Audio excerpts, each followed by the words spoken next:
If you guys watch court TV, I don't know. So this is Sebastian Rogers, 15-year-old boy that disappeared from Hendersonville, Tennessee. Lots of suspicion around stepfather and mom, but nothing concrete. And so I've been watching a lot of stuff. There's been multiple. I mean, this case is really just taking over the talking heads of social media. Like YouTube, I have been literally on video after video after video talking about this very case and all the information that's been coming out about this case. You know, Seth is starting to let more information come out about his son, about some of the turmoil within the households, and Vinnie Politan with Court TV just had, he's on YouTube now, and he does a podcast for a couple hours where he talks to the audience about these cases and kind of gives his insight and his opinions. And also, if he has questions that he can't answer, you know, he has this huge platform with a lot of experts and stuff like that. He actually writes this stuff down so he can ask his experts and get back to us. It's really nice. It's a really nice format. I really like it. But what I've learned is that it appears, you know, Seth is a broken man. Seth is the biological father of Sebastian Rogers. He's the one that's been boots on the ground. He's the one that's been out there really being the head and the spearhead of the ground search for the volunteers and, you know, posting flyers and stuff like that. We're making a big push this weekend to get a bunch of people out there. There's going to be a lot of personalities out there, a lot of social media people out there. We're really getting out there in force and bringing our audience to the front lines, and also asking our audience to come out and help. There's been major ground searches that have been going on, but one thing that we are learning is that, you know, unfortunately, it appears Chris did not like him. It appears Chris is the one that had a problem with Sebastian. It appears Chris is the one with the issue. Chris Proudfoot, his stepfather. So we're learning over the last few days that Chris approached Seth to take custody of Sebastian. So all this time, Sebastian's been in the care of Katy Proudfoot, and then now, all of a sudden, they want him out. And so we can't figure out why this major change. We've discussed it on here. Thanks, Stella. We discussed it on here many times, why all of a sudden the change in custody, that there seems like there must have been something going on behind the scenes that we weren't being a privy to, because nobody just changes custody like that at 15 years old. So I actually said, you know, maybe there's some behavioral problems going on here, you know, or maybe he has a violent outburst that the mom can't handle anymore, that the father needs to step up. Well, we found out that Sebastian's not he doesn't have these violent outbursts. He gets a little upset and may put his fist down by his hands and stomp his foot. But that's to the extent of his outburst when he gets frustrated.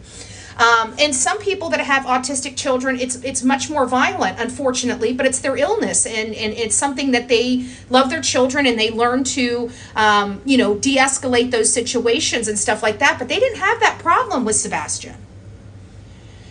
So this is the hard part. So Seth, you know, kind of opened up to the audience on Justin on TikToks. He's on YouTube now, or has a YouTube channel, like me. You know, I've got a YouTube channel and a TikTok channel, and an Instagram, Facebook, you know, whatever.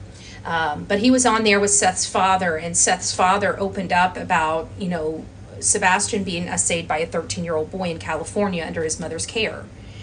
And Chris had a problem with this, thinking that, you know, he's 15 years old, so his body's starting to, you know, the change. He's probably experiencing stuff that he doesn't understand. He's probably doing things that he doesn't understand, you know, normal boy stuff as you're developing. And Chris is basically saying that he feels that Sebastian is going to injure his daughter in the same way that he was injured. You understand? So this is very contentious, because Chris is going to court with Nina Gomez, the one that did that powerful interview about, she's an ex-wife of Chris Proudfoot, and it was just very terrifying to hear her, you know, the relationship from her eyes, if you will. I thought her story was ultra believable, And it was very concerning. And it, you know, again, with all these behaviors and the fact that the Proudfoots keep running away, the fact that their neighbors are really starting to question them. They're really not liking them. I hear that there's actually neighborhoods, like they're rallying the troops for Saturday. Hey, Gigi. I just heard that they're going to be doing like this protest or sign waving for Chris to repent. These are people from his own community getting together for this huge demonstration because they not only believe that Chris is involved, but they believe Katy knows something.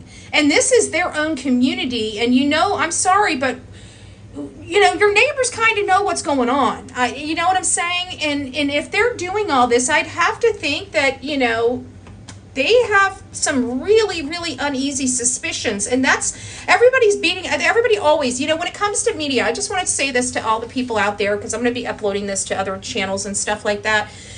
Social media is really taking over, okay? And mainstream media, every opportunity they get to blame something on social media and all this other stuff, like even with, we've got articles that I was reading today about how social media is causing problems in the searches and all. There's no social media people out there, you know, doing these searches and recording them. And so I don't understand why we're still getting blamed when nobody's out there. We have a mouth and we have a platform, and you guys can believe the United Cajun Navy is this great organization. But I'm telling you what I personally have witnessed on their own Facebook page, and what multiple people that have no affiliation with one another has told me about that organization and how they keep touting they're doing all this work when they're stealing the reputation of another organization, and they keep putting the cameras on people that are volunteers that aren't associated with them and taking credit as if that's their team. I have big problems with that. And then to come out here and to say that social media is somehow hindered financially because of this Cajun Navy's taking some clicks and views. No, they're not. I can tell you every single channel that I saw still had great numbers. It had nothing to do with that. They were standing up because they were trying to do the right thing and tell people the truth. It had nothing to do with monetary value. It had nothing to do with clicks and views. It had nothing to do with any of that, because quite frankly, their clicks and views never changed. Just saying, you know?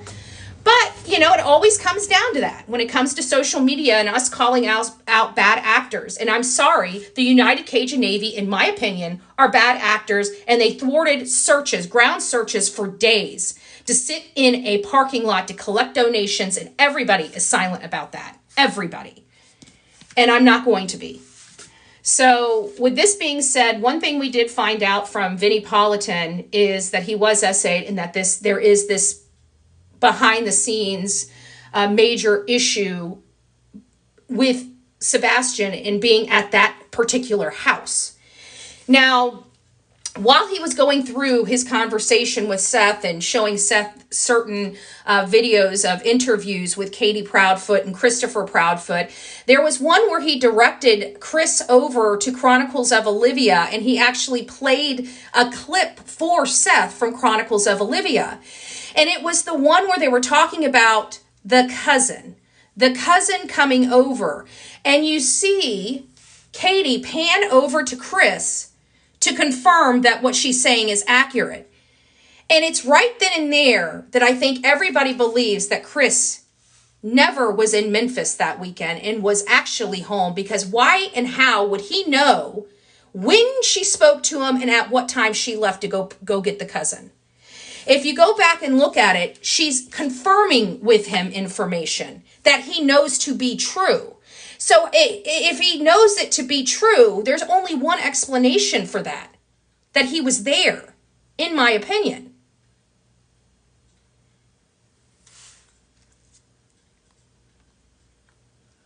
So again, this is Vinnie Politan. This is his new channel. I don't know how long it's been up, but I came across it.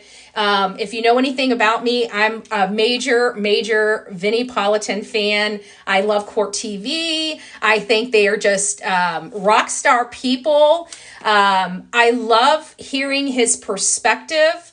I think he's very smart, and he's been around the block a time or two. You know what I'm saying? You can't get a whole lot past people that have been around the block a time or two. He really breaks it down. And I like him because he's telling you the truth respectfully. He's not wanting to get into a biased conversation. He's wanting to stay neutral, but he also explores these inconsistencies while trying to maintain neutrality, if that makes sense. And he does it brilliantly, where it doesn't come off offensive. You know, sometimes I try to do it. Okay, I'm Bullhorn Betty. I come off offensive. Okay, I know. I get it. Okay, I get it. But he doesn't, right? He doesn't. There's always got to be a yin and a yang, right? I don't know if I'm the yin or if I'm the yang, but I'm one of the two, okay? I'm one of the two. So, anyways, we learn a lot about this. And when you really pull away everything, okay, you take everything in, you look at it, there's only one person at the end of the day that had a problem with Sebastian Rogers. And that one person was Christopher Proudfoot. I want to repeat that again. He didn't have friends. He didn't have social media. He didn't have people bullying him. He was a very sheltered boy. But the one person that wanted him out of the house, the one person that treated him horribly, the one person that looked down upon him, called him a pervert, just made him out to be this monster, even as he was missing, did a lot of blaming, a lot of victim shaming towards Sebastian Rogers. Only one person did that, while another sat idly by. And that person is Christopher Proudfoot. And I just find it awfully funny that out of all the people in the world, there's only one person that we can find out that seems to have a problem with Sebastian. And that same person is the one that had exhibited some markings and scratchings on his arm shortly after he disappeared. It's also the same person that is failing to provide us a timeline, and also the same person that on the Nancy Grace show said, name a place and a time and I'll be there to take the polygraph test. When it's set up, I can't take it. TBI told me not to. After saying over and over again on multiple channels and on multiple social media platforms that he not only took his polygraph, but he passed it. So he lied about everything. He's also the same person that lied about forensic testing being done in their home when he knew darn good and well no forensic testing was done in that home. So why does he feel the need to lie about all of these things that don't need to be withheld for some weird reason? And then you couple that with him being the only person with the problem toward Sebastian Rogers. It makes it very difficult to not be biased by the information that we're seeing and hearing. And then as the days go by, you're watching Seth opening up a little bit more and getting a little more information out there. Because at the end of the day, he needs to find his son. He needs to find his son. And people, and I said this morning on my live, and I'm going to say it again. We have two military trained people, okay? Those two military trained people are Christopher Proudfoot and Katy Proudfoot. They both served in the Navy. The one thing that we can always say about the Navy is it's military. Military people don't leave a man behind. They're actually taught not to leave a man behind. It is ingrained in their being when they go and become military and become a military family. Now, I want you to take that knowledge and understand that both of these people got into a camper and left Sebastian behind one time during search efforts. They come back They pack up that camper again, and they take off a second time, leaving their son behind. A boy that is missing, that nobody knows where he is. You've got these two people acting really, really crazy, doing really stupid stuff that doesn't make sense to the rest of us. Some people are in my chat right now that have had somebody missing, that have gone through the great pain of having to deal with a homicide or a search for a loved one that they never found. Those people exist here in our chat rooms. They talk to us about their experiences. They share their stories. And I can tell you one thing that is true with almost every single mom that shares her story. They got out there and looked. They didn't take no for an answer. And they fought like hell to find their loved one. The one thing these two people here aren't doing. And like I said before, I'm not saying they had anything to do with it. But I'm getting a little closer. I'm getting very close. Because their story doesn't make sense. And they ran away yet again when we're trying to advance search efforts to find their son that they haven't even lifted a finger to help find. Leaving it to law enforcement, leaving it to the public, leaving it to everybody else, leaving it to his bio dad, leaving it literally to anyone and everyone else while they run away and hide from the world. Why are they hiding? What are they hiding? All right, guys, I'll see you in a few. Take care and God bless.